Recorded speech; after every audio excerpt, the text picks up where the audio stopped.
Where's your focus? I tell you what, and again, all of these things fall from small sample size, but to update our poll on 95.7 The Game, what's the bigger concern right now for the 49ers? Would it be the offense or the defense? We're running north of 85% that say the defense is the bigger concern, and that is the correct answer. Like, quite frankly, and I knew it was going to go this way. I was talking to lovely Christy earlier over on text. She's like, hey, how you doing? I'm like, I'm just getting my armor on. Getting my armor on. Getting your armor on? Yeah, because I got to go to do the show today, and I know exactly what it's going to be. Pow, pow, pow. Nerf guns from every... Took a lot of L's. Oh, a lot of L's in Willard this week. Look at me. Oh. Willard. Very uncomfortable. That felt a little kingpinish. A little bit. Anyway. A lot of L's in Willard these days. Yeah. Like, I get that whatever I've been saying about Brock Purdy for a year feels cold this week. Fine. It's not going to discourage me one bit. But you got to get the armor on. Yeah. And I know that a lot of this is going to go to Brock because that's the quarterback position. That's how many of us talk about football. So I'm not offended or upset by it. However, I will make the comment. Right now, the wrong percentage of conversation is going to Brock Purdy because that's not the number 1, 2, or 3 thing that's going on in terms of why the 49ers are losing football games. He has thrown some inopportune and bad interceptions, and that is definitely problematic. You cannot have the turnover bug and be a good quarterback in the National Football League for a good team. So that's totally fair to have it on your board, but come on, man. If 60% of today's conversation was about Brock, it's too much. That's not 60% of the problem. I would say in terms of percent of the problem, coming off of yesterday, he's at least 25% of the problem. And I'll put it this way. You're down 17-10. I don't even agree with that. And what? You don't have to agree with it. Yeah. It's my interpretation sensation. Which is totally fair. You drive all the way down to the 8, and you've got a situation where it's 1st and goal from the 8. 15 seconds to go, third quarter, you're down by 7, and he throws an inexcusable, my word, interception, and then Cincinnati goes down and they score. Now, why does Cincinnati score? Because your defense is not very good right now. So Cincinnati goes 81 yards in 2 minutes. In 2 minutes, Mark, they go 81 yards on your defense. The defense is bad right now. So you're down flat bad. You're down 24-10. And Brock Purdy leads you down, and you get a touchdown. So Brock Purdy gets credit for that. And he led you on a 75-yard drive. It took about 4 minutes. You're back in the game. What does the defense do? They promptly turn around and give up a 78-yard drive for a touchdown that uses 5.5 minutes. Now there's 2:54 left. You're down by 2 scores. Whatever. Brock throws another pick. Brock fumbles the football. The game was already settled. So I give Brock 25% of the blame because of that situation at the 8-yard line. Yeah, there's something in there. Look, he's the guy with the ball in his hands. Yeah, he gets more credit than he deserves, so he gets more blame than he deserves. That's totally fair. You're listening to 95.7 The Game, KGMZ FM, and HD1 San Francisco, always live on the free Odyssey app, Twitch and YouTube, powered by First NorCal Credit Union. I guess I look at it this way. When you're going into the bye week and you go, what do we need to fix? If Kyle Shanahan is saying that in a room right now, how many things are you going to say before you get to Brock Purdy? Probably about 8. I agree with you. That's what I'm getting at. Right. That's what I'm getting at. Or maybe 5, because the Brock Purdy fourth quarter flame out is a thing. It's a thing, but it would completely feel less damaging than it does if you could run the ball. Make a kick. If you could make a kick, if you could stop the run, if you could stop the pass, if you could get a sack, if you could make the other quarterback throw, I don't know, 1 incompletion ever. Like, these things are way, way bigger issues. Brock is a young player who is going to make mistakes. I've never thought otherwise.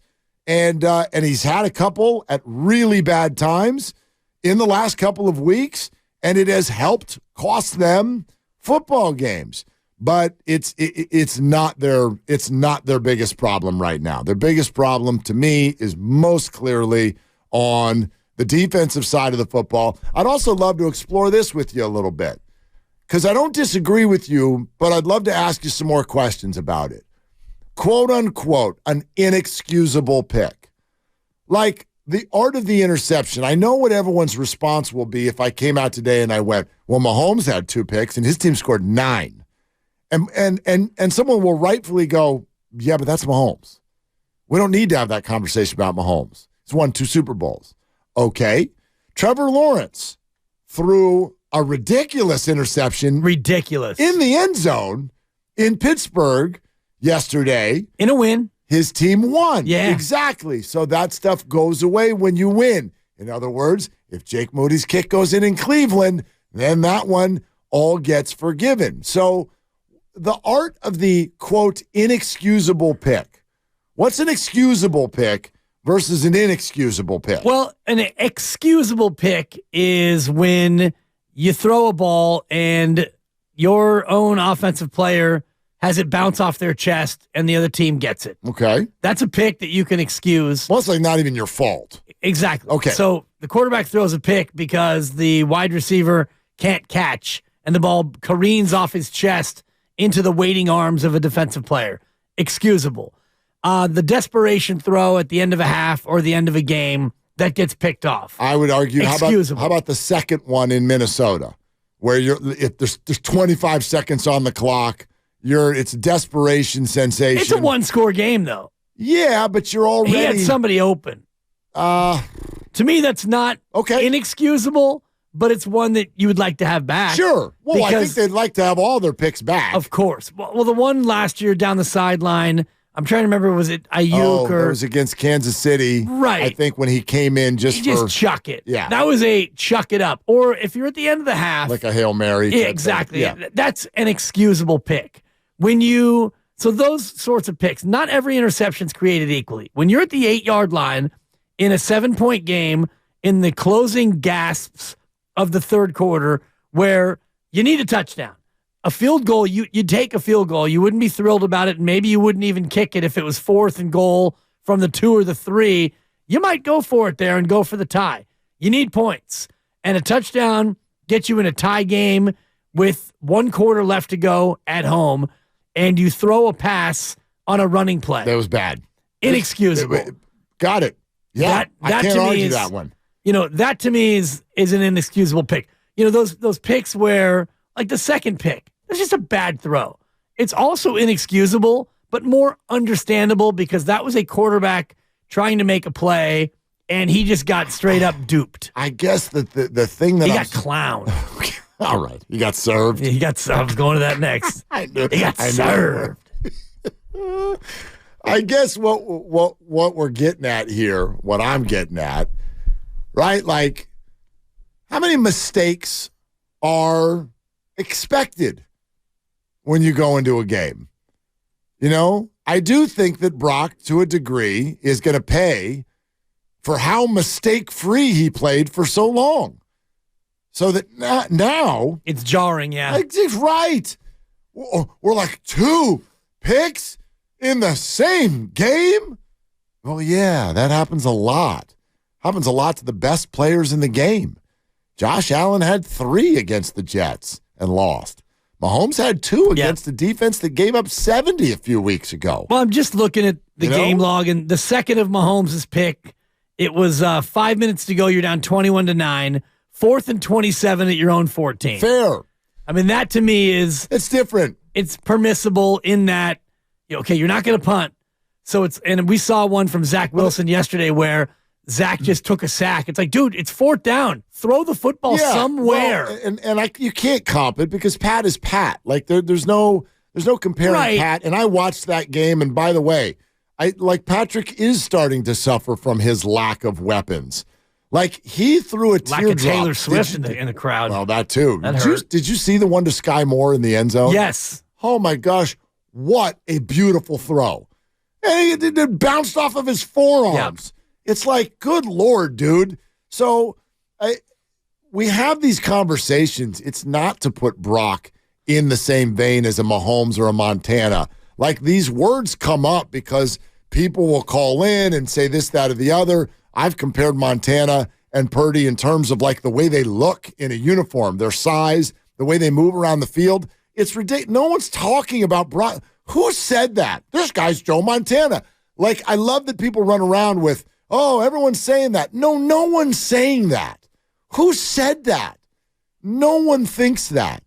But I do think that because of the unique nature of his arrival, the Trey Lance dynamic, the Mr. Irrelevant pick, and then this run of success where he was almost mistake-free, we're now micromanaging and micro-dissecting anytime the guy makes a mistake. He's going to throw more. I hate to break this to everyone. More on the way. More picks, more losses. And by the way, I will say that about every other quarterback in the National Football League. I'll say it right now. I'm going way out on a limb. You ready? Not one QB is going to win the rest of his games or throw no picks for the rest of the year. None. None of them. Right. So when he does that, I just want to know, instead of going, dude, that was a really bad pick, that was a really bad play, why do we turn this into, now he's a guy who throws interceptions? It becomes a label, a characteristic. I get that. I don't think we're there yet. No, we're not there yet, but all interceptions are not created equally. That's all I'm saying. In terms of, I agree. Patrick threw 2, Brock threw 2. I'm looking at the ESPN, the win probability. And it was Cincinnati's way from 14-7 on. And you get down to where Brock Purdy scrambles 12 yards to the 8-yard line. First and goal, Niners, at the 8-yard line. The Bengals had a 53.9% chance to win. Bengals are up 17-10. Niners have first and goal at the 8. The next play, Purdy throws a pick, and it goes to 76% for the Bengals. That was a 22% swing in the win probability for the Bengals. It was the most impactful play in the entire football game. That's why I call it inexcusable, and that's why when we look at, and again, Brock Purdy won his first 13. He's lost his next 3. He's not on the hot seat. The job is not in jeopardy. Yeah, None of those sweeping statements apply. Thank you for saying at that. all. I will say this. I don't even think we're close to that conversation, by the way. I asked you, I think a week or two ago, how many losses would it take for that to actually be a thing? A QB controversy? Right, or a QB question. Like, let's take a look at Sam. Right. Well, the obvious answer, not to be a cop-out, is not all losses are built the same either. Like, right. I think sometimes when you watch the Falcons play, for example, Desmond Ridder, or even a little bit the Packers, you look at them and you're like, you're losing because of your QB. Right. Like, your QB keeps throwing interceptions all day long, right in the most inopportune times. So if the 49ers get to a point where it looks like that, I actually don't think it would take that long. Maybe another 3? You know what I mean? But if you're losing games where the other QB does not throw any interceptions, does not barely throw any incompletions, and the running backs on the other team are picking which hole they want to run through to gash for 6 yards a carry, if that's happening, I don't know how many it would take to talk about the quarterback. Brock Purdy did not lose you the game yesterday, but he certainly didn't win it for you. Absolutely correct. But I think that's a fair way to look at it. So, but if they're losing them like this, how many more before you would think about Sam? I'd say probably 5 more. Oh, yeah, something like that. Yeah. He still sits, and if you look at the numbers, he's second in quarterback rating. He's third in QBR. Actually, second in QBR, tied with Patrick Mahomes. It goes Josh Allen, Brock Purdy, Mahomes. That's your top 3. And then there's a pretty big jump down to Herbert. And then Tua is 5th, and that's QBR, the ESPN stat. So even though Brock Purdy has struggled, and I mentioned that the Niners are 19th in football in fourth quarter passer rating, and that doesn't even account for the third quarter pick, the one we've been talking about at the 8-yard line. That was a third quarter interception. I'll see where they are in third quarter passer rating, but probably better than fourth. Absolutely. And I think first quarter they might be number one. And that's not to let that slide. Like, that is a problem. Yeah. It's the biggest quarter, Mark. That is thank you, Dibs. Yeah. Well, it hasn't been when they were 5-0 because you could watch the fourth quarter. Yeah. Right? He did watch part of the fourth quarter against Dallas. They're 10th in second half passer rating. Not great. 19th in the fourth quarter, so the third quarter is probably 7th or 8th. They don't break it out in. I mean, it's not bad, but you want that number to get better, not worse. So absolutely, this is what you address. But my man, like, I am scratching my head about this defense, and I find it to be not an inaccurate take, but a lazy one, in my opinion, because I've heard this batted around in a number of forms when people go, well, I haven't given up that many points.